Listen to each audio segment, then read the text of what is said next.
You are what you eat. So what happens when what you eat isn't promoting health?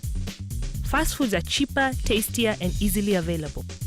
However, along with these foods, obesity has come. But do people understand what obesity is? Obesity ni ule mtu amekuwa ana formula. Obesity, I think it's growing fat. Obesity si ni ile watu nakuanga wanakaa na respect, wanakona public opinion. Watu ndugu natoka namna hii.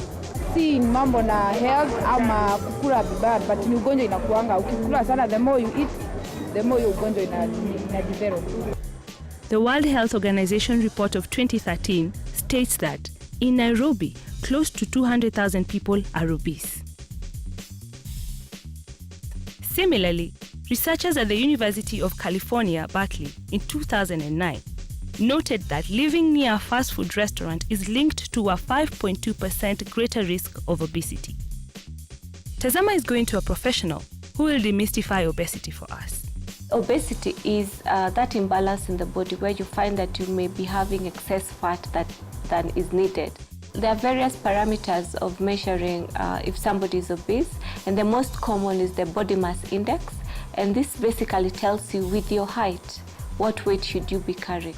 There are other parameters for determining obesity, such as the waist circumference, which is used to determine abdominal obesity, or the skin fold test, where they use a special instrument to measure the amount of fat on a particular part of the body. So now that we know what obesity is and how it is measured, it is time for us to find out why obesity cases are rising in Nairobi. Tazama found a lady who was willing to share her experience. This is Alice, wife and a mother to 3 children. After maternity, all my ranches consisted of quarter chicken and chips.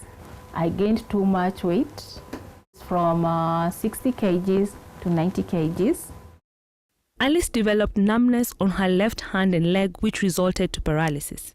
And at that point, she went for specialized treatment.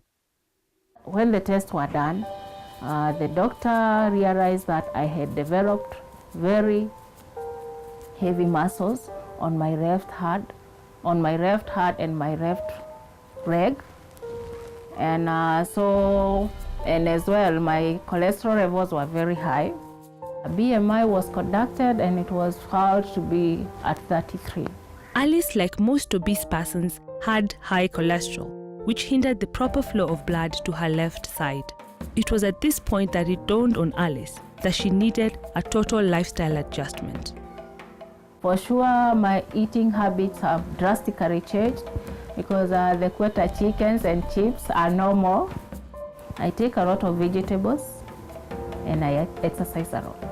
I never used to walk.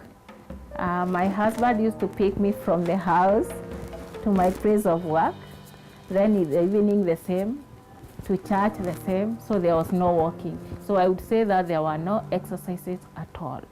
In 8 months, through exercise and a proper diet, Alice was able to get back to her ideal weight of 56 kgs. However, the problem left her with a limp. Alice is just but one of the many Kenyans affected by the current food situation. According to the Kenya National Bureau of Statistics, there are 552 restaurants in Nairobi's CBD. This number represents both the fast food only restaurants and the ones serving traditional food.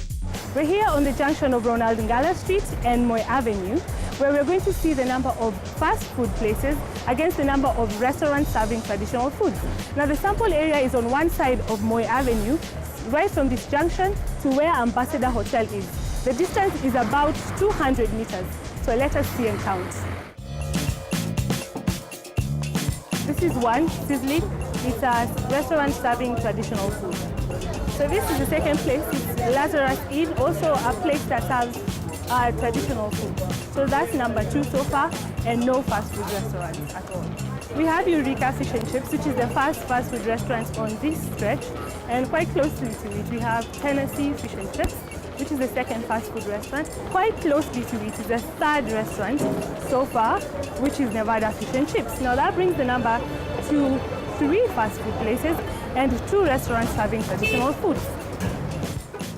I continued upwards on Moi Avenue to see the ratio of the two food places, from the Tomboya statue all the way to the Jivanji Gardens.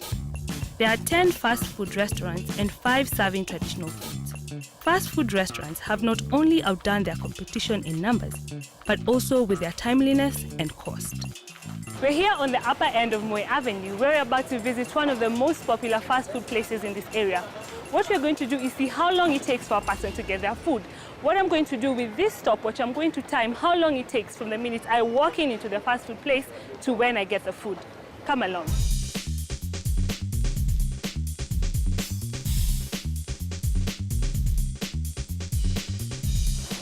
It took me 2 minutes, 12 seconds to get this meal of chicken and chips in my hands, and it will cost me 195 shillings.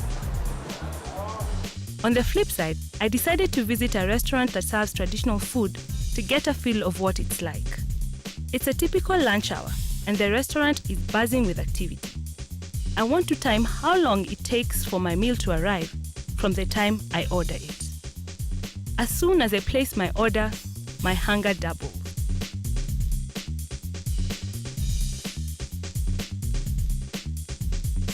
My meal just arrived. This is matoke, which is basically bananas and potatoes together. And then we have chicken Maryland, as they call it here, which is just chicken that has been fried and then marinated and then fried. And then we have our vegetable side and some soup to go with it. And despite the long wait, which was 7 minutes, 17 seconds, I must say the food looks scrumptious and I can't wait to have some.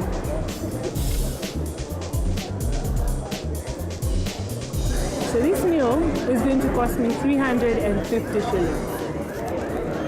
For an individual on lunch break, when the energy is low and appetite high, waiting for a meal in a restaurant as opposed to having an instant meal seems impossible. In addition, fast foods are cheaper. Hence, most Nairobians find themselves opting to eat at fast food places. This leads us to one of Nairobi city estates to see what the situation is like. Residents of numerous estates in Nairobi have a faster and even cheaper access to fast food. Customer wangu ni mtu mzima, mtoto. Ni customer tu. Sana sana kama saa ya ranji ni watu wazima, saa 7 ni watu wazima, saa 11 ni watoto wengi. Hivyo. Viazi wanatumia tu ndoo moja. Ikienda extra inaenda tu kidogo yake. Saa hii kazi hakuna. We head back to Kate Kibara's office to find out how one can align their lifestyle to their health goals. I presented the food I had bought to the nutritionist. When you look at it, two things that you can just see, they are both deep fried. Your fries are deep fried and the chicken is deep fried as well. This means that a lot of fat and a lot of calories, because that's what you're looking at. And then look at the entire plate. It's almost 3/4 is the fries. That's also a lot of carbohydrates. Eating a lot of carbohydrates is in excess to eat at one meal. These are 3 pieces of chicken. Animal protein, you should take about 50 grams a day. The other half of the plate should have been your vegetables. But there are basic things that in general to simplify it, somebody can check to know if this thing has high calories or low calories. Anything that is a simple sugar, whether it's a sugar that we use in our tea, whether it's soft drinks, whether it's the refined white flours, just know those ones are very high in calories. On the other hand, our whole meals, if you're going to take like a porridge, for example, or wholemeal ugali or wholemeal chapati, because these ones are released slowly into glucose, you will know that the caloric intake is low, the calories in it are lower. So fast foods are okay if taken in moderation and not at the expense of a balanced diet.